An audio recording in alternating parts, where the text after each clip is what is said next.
Bonjour et bienvenue à cet autre numéro de Sous le Baobab SLB. Cette chaîne est dédiée aux populations immigrantes de par le monde, mais pas seulement. Bien entendu que beaucoup de thématiques que nous abordons concernent à la fois les populations d'accueil que les populations immigrantes. Dans ce numéro, nous parlerons de la peur.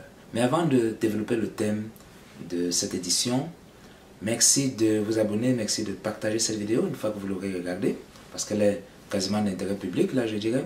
Et merci évidemment d'aimer et de vous abonner sur cette chaîne si ce n'est déjà fait.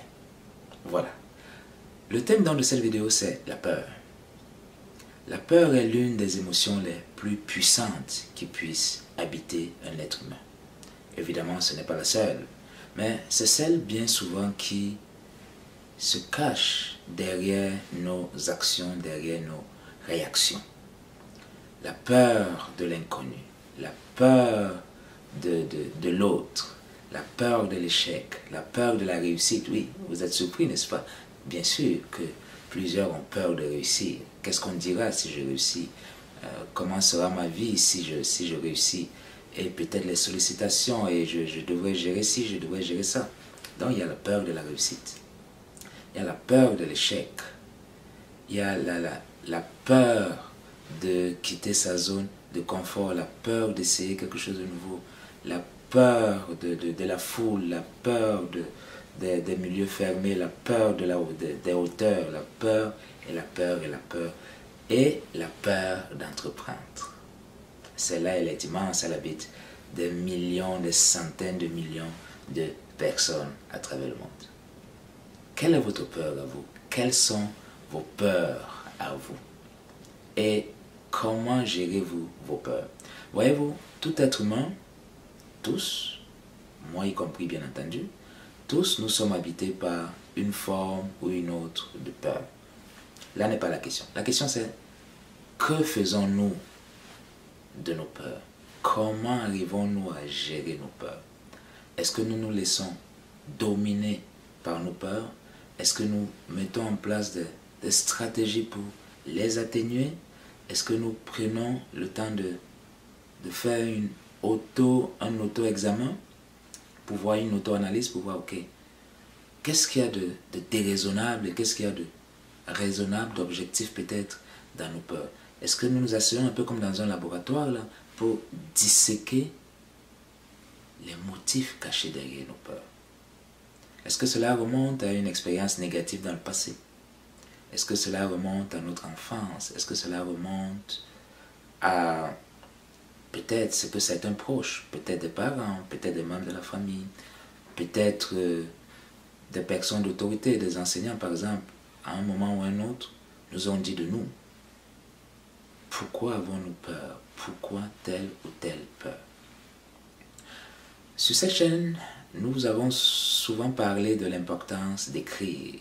Pas écrire forcément pour être publié, mais l'importance de tenir un journal, d'avoir un cahier, ça peut être votre cellulaire aussi, un agenda dans lequel vous écrirez vos pensées, dans lequel vous analyserez vos objectifs, dans lequel vous écrirez vos objectifs, oui, vos buts, vos motivations, vos mobiles.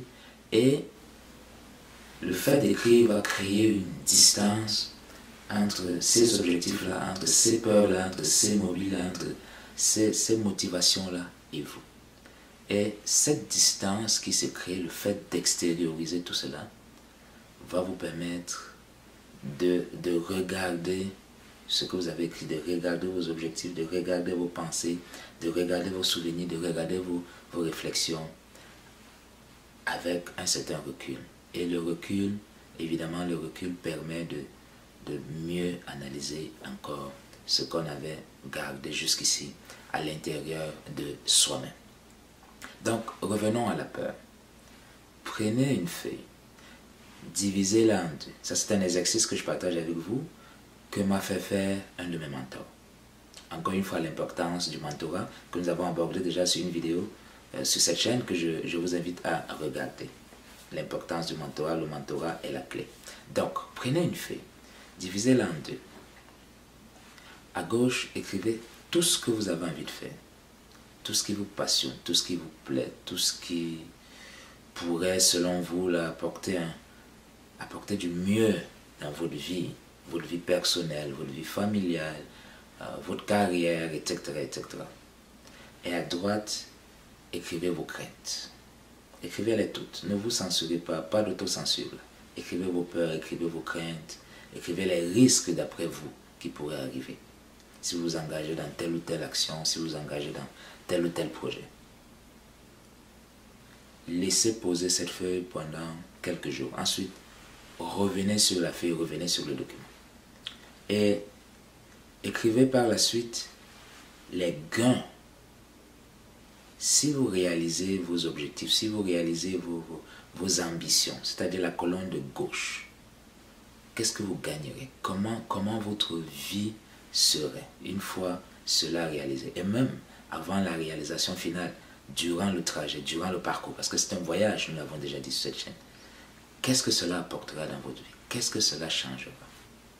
Peut-être vos finances, peut-être votre estime de vous-même, peut-être le regard que les autres portent sur vous, peut-être l'impact que vous aurez dans votre entourage, l'impact que vous aurez dans la société, l'impact que vous aurez dans l'humanité. Qu'est-ce qui changera pour vous?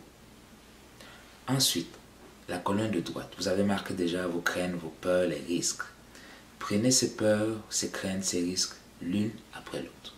Et analysez-les le plus objectivement possible. Faites appel au besoin à quelqu'un qui a assez d'expérience, peut-être plus d'expérience que vous, qui vous connaît suffisamment, qui a un certain recul, et avec qui vous discuterez du fondement de chacune de ces peurs, du fondement de chacun de ces risques-là. Par la suite, vous ferez le bilan et vous verrez si véritablement cela vaut la peine, oui ou non, de vous lancer dans tel ou tel projet. Quels sont les risques? Lesquels sont véritablement fondés? Comment les minimiser? Comment les contourner? Comment aller chercher l'aide dont vous avez probablement besoin? Comment mieux vous préparer à affronter ces risques si jamais ils sont complètement inévitables? Voilà. Cette simple stratégie, cet exercice vous permettra, j'en suis certain, de surmonter vos peurs et d'aller de l'avant dans vos objectifs, dans vos ambitions. C'est tout le bonheur que Yann et moi, nous vous souhaitons sur cette chaîne Sous le Baobab SLB. Merci d'être resté jusqu'à la fin de cette vidéo. Merci de partager, merci de vous abonner. Merci d'aimer cette vidéo. Et nous vous retrouvons tout prochainement pour un autre numéro avec autant de plaisir. À bientôt.